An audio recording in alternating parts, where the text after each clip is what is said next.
Hey everyone, this is a spontaneous video given the recent assassination of Charlie Kirk.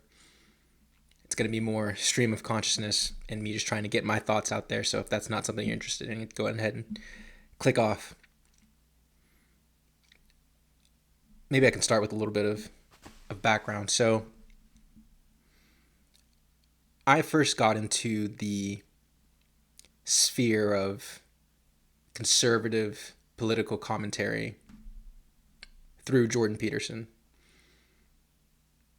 It was 2020. I was in the Marine Corps.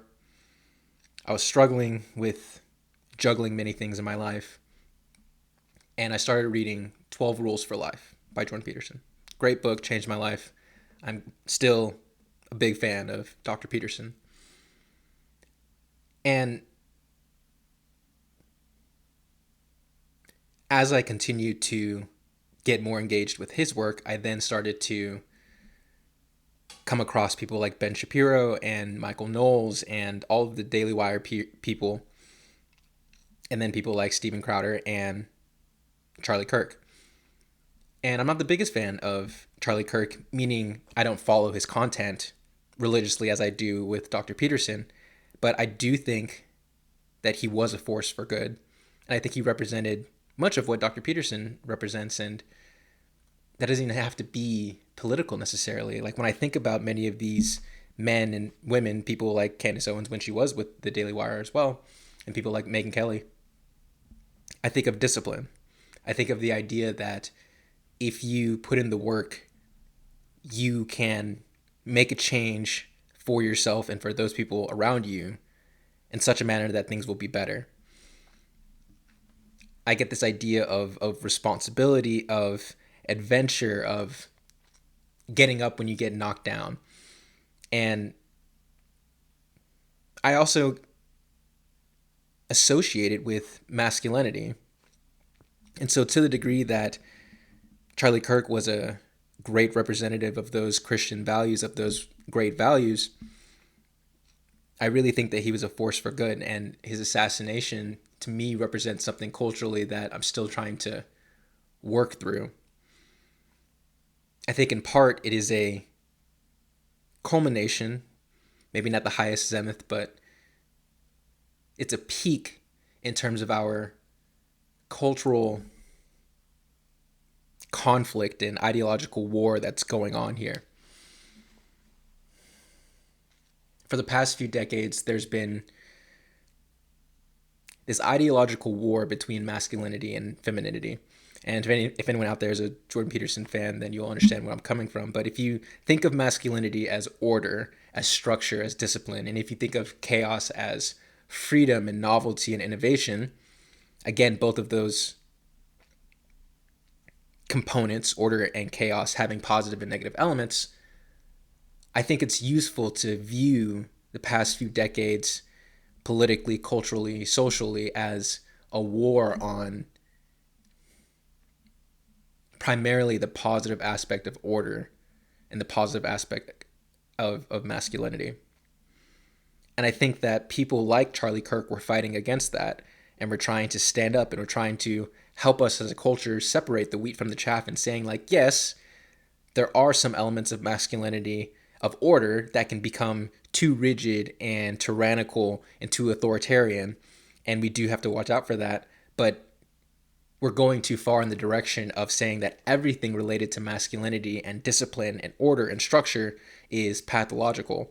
And I really believe that he was doing a great job of fighting against that and trying to not even push so much in the opposite direction to say that the freedoms that we do have today are wrong. Maybe some of them are, maybe some of them need to be reined in. But I really believe that he was pushing for this ideal of ordered freedom because we had gone too far in one direction.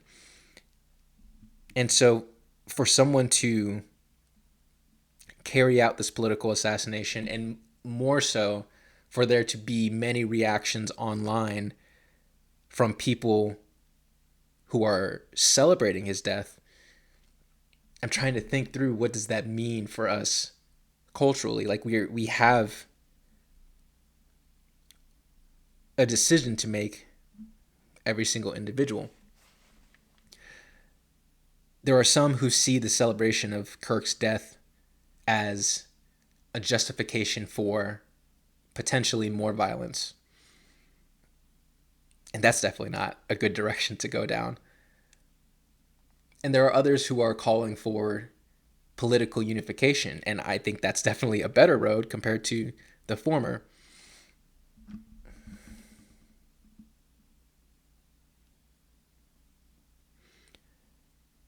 I think part of how we got here has to do with ideological possession. I think that's a big part of what Charlie Kirk was fighting against. Anything having to do with political correctness or cancel culture or all of these slogans and these corrupt belief systems that enable you to have a shallow and low resolution view of the world without trying to figure out what's true. I think that Kirk saw that these ideologies were pathologizing our culture. And so he would go on college campuses and he would speak to young people and he would try to just get at the truth. And so to some degree, I don't think this is too far-fetched to say, his assassination represents an assault on the desire for truth.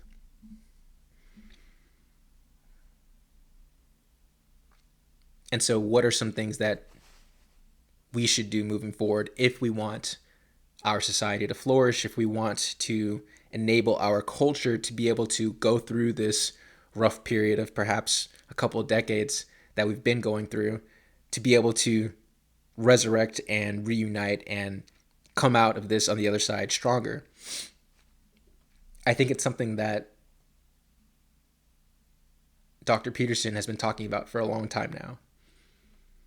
It's one of his rules in 12 Rules for Life. Tell the truth, or at least don't lie. I just got my master's in general psychology, and many professors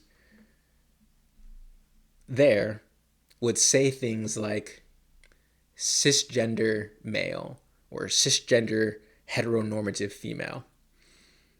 That's how they would teach their classes, and these would be, biology professors who would be teaching this and using these words. And then I would speak to them behind closed doors, and we would talk about politics or current cultural issues, and some of them women, and they would say, no, I know that it's male and female, and that's the proper term, and that's the way to use these words, but I have a family, and I have these financial issues, and I have my career that I need to pay attention to, and so I don't want to get in trouble, and so I'm going to use words that I don't believe to be correct or true.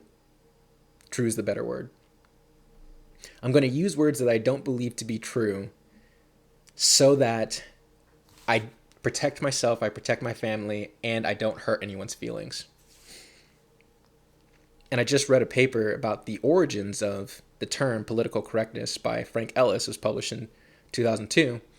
And from my understanding, long story short, that mode of thinking, of sacrificing objective or absolute truth for something that you know to be a lie, that is the road to hell, authoritarianism, and totalitarianism.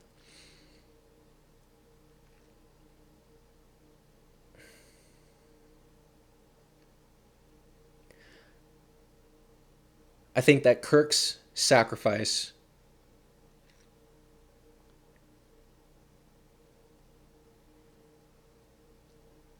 I think that it's a heroic illustration of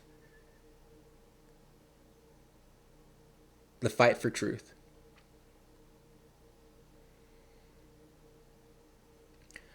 And I think that if we want to ensure that his sacrifice does not go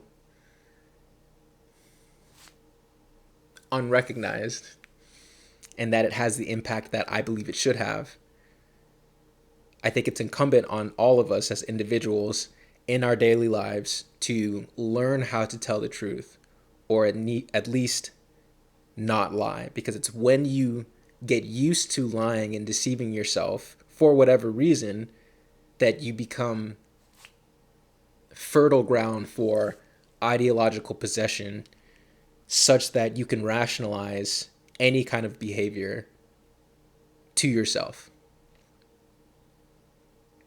I'm going to leave the video there. Thank you guys for listening. I'll see you in the next one.